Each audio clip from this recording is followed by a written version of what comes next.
All right, good morning or good day once again. Now let's talk about what we get to talk about today, and that is solving equations.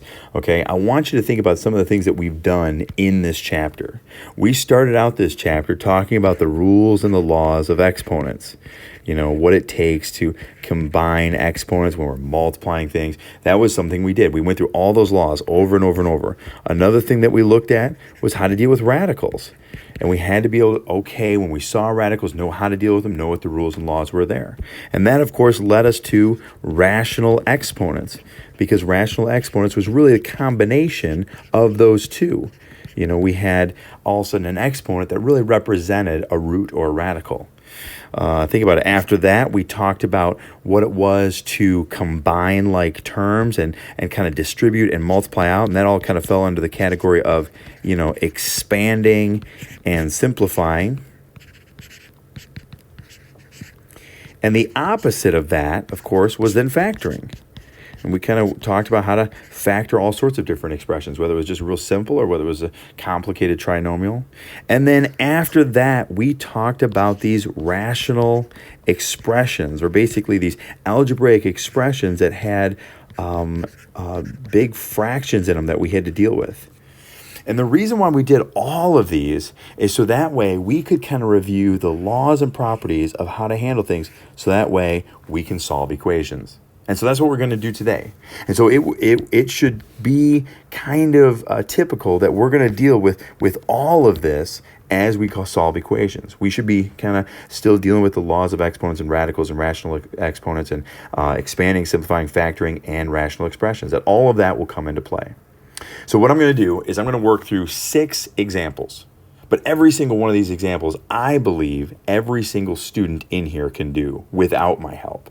So what I'm going to do, instead of doing the example for you, I'm going to present you with the problem. You're going to work through it while we pause the video. And after about 2 or 3 minutes, depending on the problem, then we'll go play the video and get it going again. And you guys will see how it's done. And hopefully you got the right answer. All right. So let's start this. Exemple numero uno. Here we go. 7x minus 4 equals 3x plus 8. Hopefully you realize that that's a pretty simple problem, a multi-step equation from Algebra 1. Ready, set, go. We can pause the video now, and I'll come back in just a minute. Okay, and we're back. So hopefully we can do this now. I'm guessing that most of you thought that this was a very, very simple problem. And hopefully you realize that the spot where you would want to start is the fact that you have x's on both sides of this equal sign. And so we want to deal with that. Whenever we have variables on both sides of the equal sign, we always want to kind of get them to one side or the other. But what some people would do wrong, think about an Algebra 1 student, is they would see this 7x and they would see this 3x. And so then they would want to say, well, you could just have 10x minus 4 equals 8. And that is hugely wrong. You don't just get to rake them all to one side. You have to look at this and say, well, the only way I can move that 3x is to subtract it.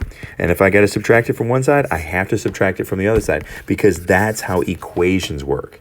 With expressions, we can only multiply things by 1. But with algebraic equations, whatever we do to one side, we got to do the other side. And so with that, now all of a sudden, when this simplifies down to 4x minus 4 is equal to 8.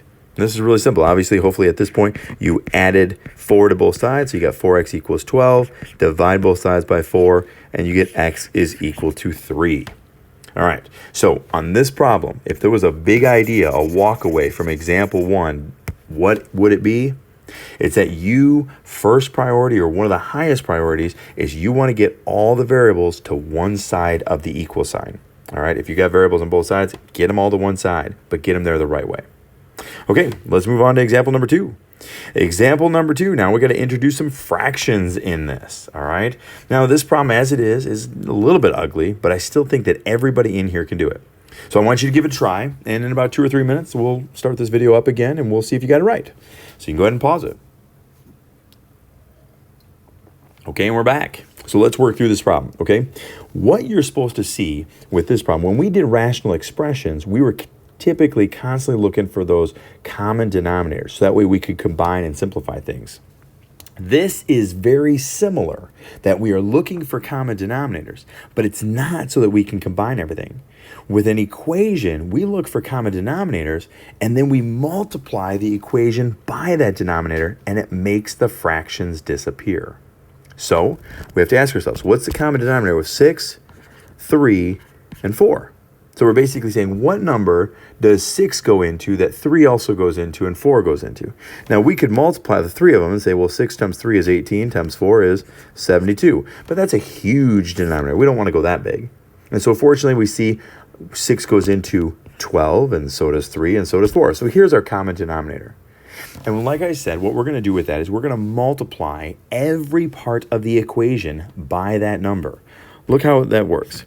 I'm going to say 12 times this side, when this side has x over 6 plus 2/3, equals, and we're going to multiply 12 on this side. 12 times 3/4 x. All right? And when you're multiplying any fraction by a whole number, you always multiply into the numerator. And so that's what we're going to do here. So we say this first part would end up being 12x over 6. 12 times 2 is 24 over 3. And 12 times 3 is 36 over 4. And then we have the x off to the side. And the reason why we did that, the reason why we multiplied everything by that common denominator was to make the fractions disappear. 12x over 6 would simply simplify down to 2x. 24 over 3 is 8. 36 over 4 is 9. And then the x is attached to it. And now we kind of come back to example 1. We've got x's on both sides of the equation. That's our top priority. Get all the x's to one side or the other. Subtract 2x from both sides. We're left with 8 is equal to 7x. Divide both sides by 7. And x is equal to 8 over 7. Maybe you simplified that down to 1 1/7. That's fine. I don't care. As long as you didn't give me some approximate decimal. Don't tell me it's 1.1 something. I don't want that. Either it's 8/7 or it's 1 1/7. Okay? So what's the big idea here? Well, when we're dealing with an algebraic equation, meaning there's an equal sign that has a bunch of fractions in it, one of the easiest things to do is going to be to find the common denominator and multiply everything by it, so that way the fractions go away. We want to see those fractions disappear. It just makes life a whole lot easier, and the problem becomes simple. Okay, so let's take that and move on to exemple numero tres, because now here we go. We've got the fractions again, and so think along those same lines.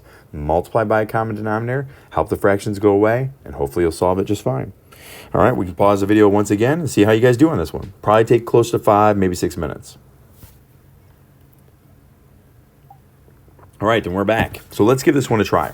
Now, hopefully the very first thing you did was you looked at the denominator on the right side and saw that it was a trinomial and that you should probably factor it. So I leave this side alone. I get 1 over x plus 1 plus 1 over x minus 2 equals x plus 3 over x squared minus x minus 2.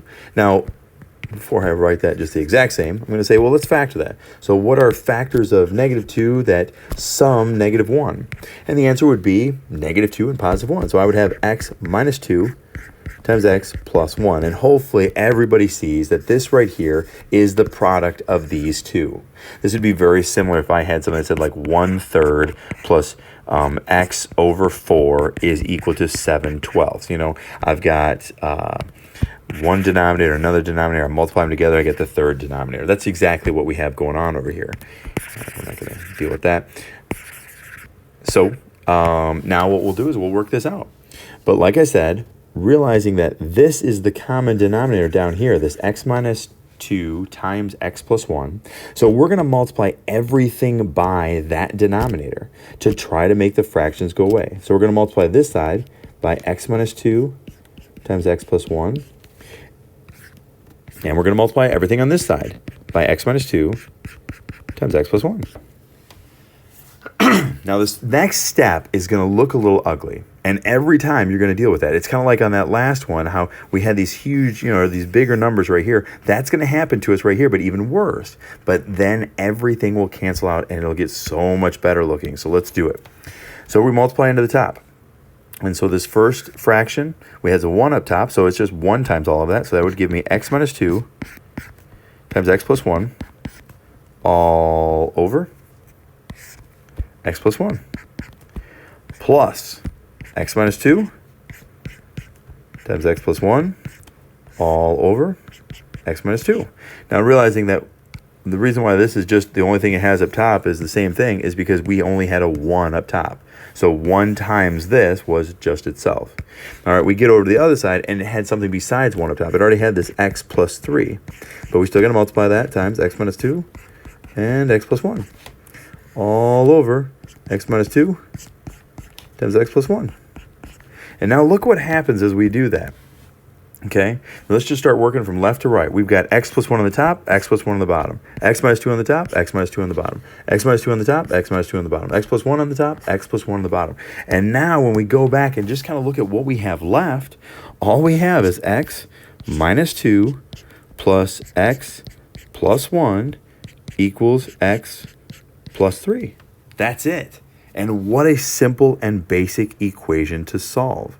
So we combine like terms. X plus x gives me 2x. Negative 2 plus 1 gives me negative 1 equals x plus 3. So we subtract x from both sides. We've got to take care of those x's first. And we get x minus 1 equals 3. And then what we do is we go ahead and add 1 to both sides. And we get x is equal to 4. Okay. Now, there's only one hiccup on this. If we're going to multiply the whole equation by something that includes a variable, like this x minus 2 times x plus 1, we have got to realize that we're making fractions go away that had variables in the denominator. And if that's the case, we got to make sure that we didn't mess up with the domain. Remember, we can never divide by 0. So we always want to take a look at our answer down here and make sure that this is an acceptable answer. And we do that by plugging it back in. And so if I plug that into this side over here, I would have 1 over, think about what that would look like, 1 over 4 plus 1 plus 1 over 4 minus 2. Well, 1 over 4 plus 1 is just 1/5. That's fine. 1 over 4 minus 2 is 1/2. That's fine. If I plug it into this side over here, I would have 4 plus 3 over 4 squared would be 16 minus 4 minus 2. Well, 16 minus 4 is 12, minus 2 is 10.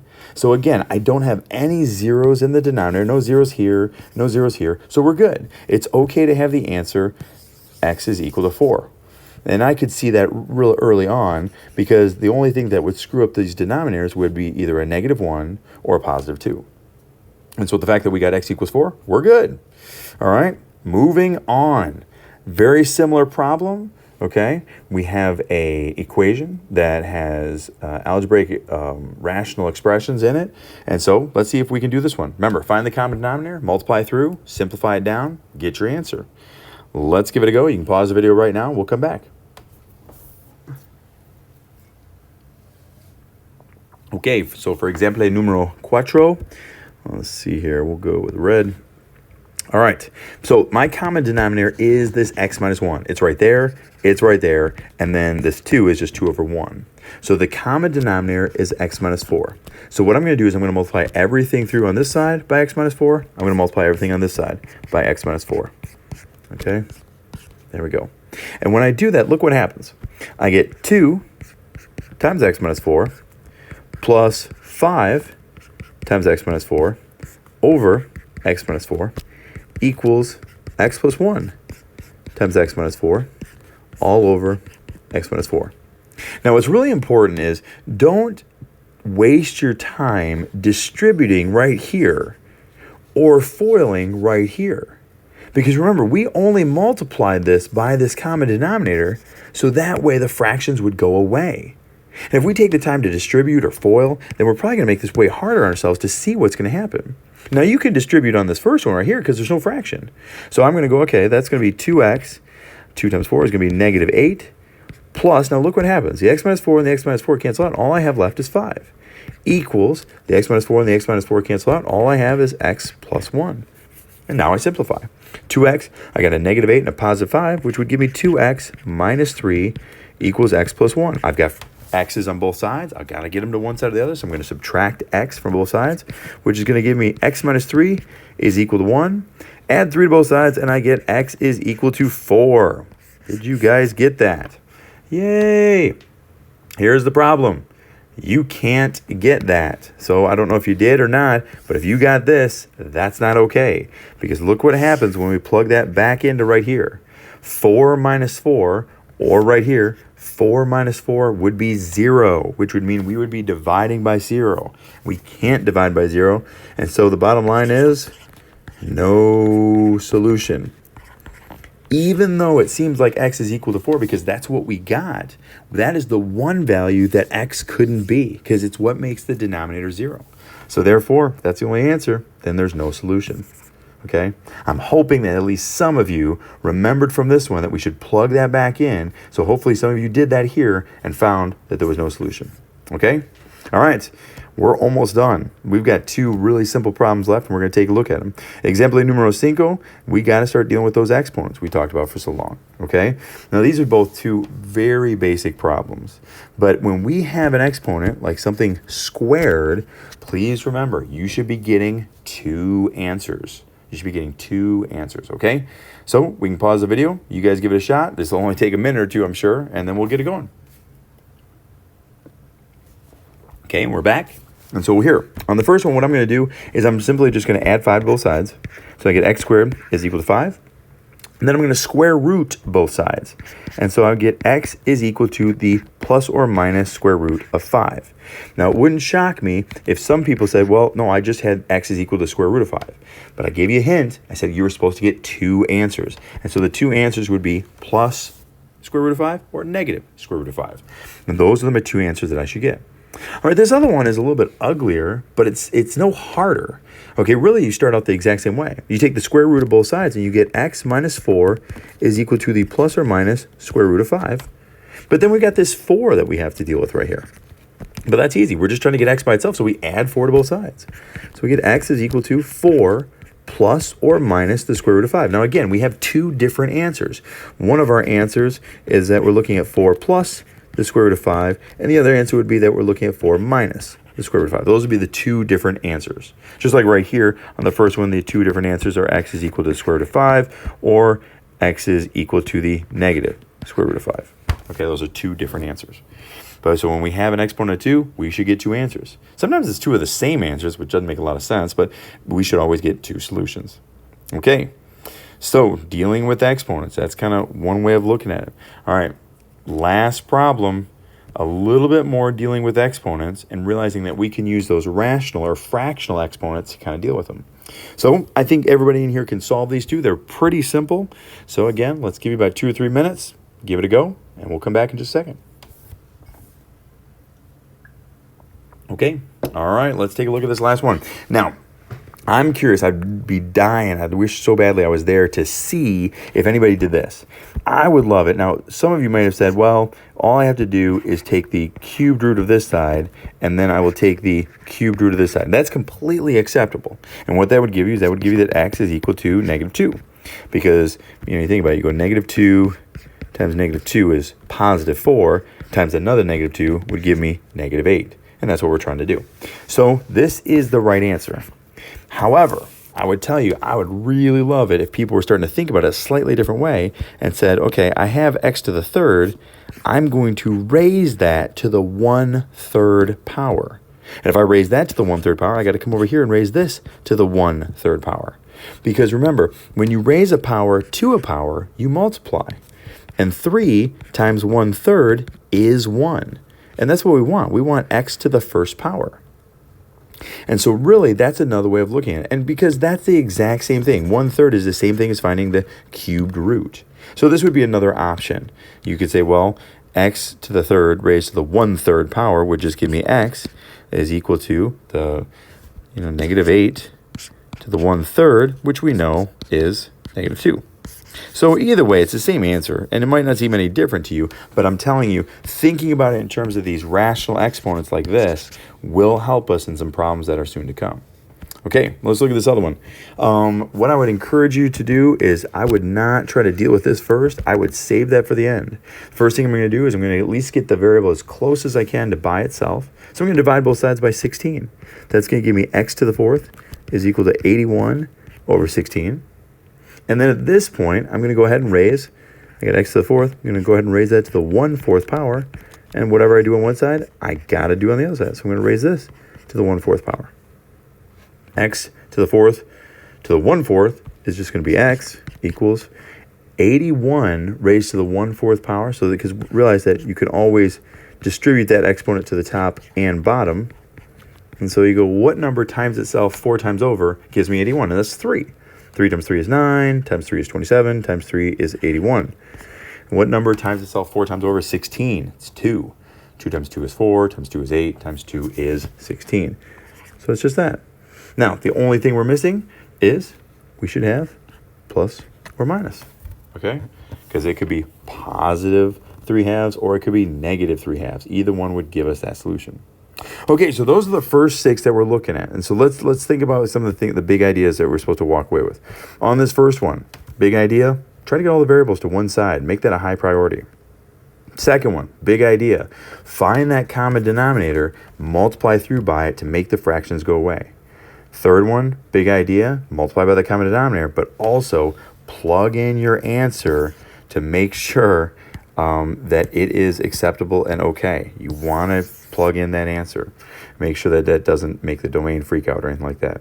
Because it did on this one. Here we got this nice answer of x equals -4, but in the end that meant that there was no solution. Okay? Let's see here. On the 5th one, we started to look at basic ways to deal with exponents. And we got to make sure we remember that there's going to be multiple solutions. Okay? That's a big deal.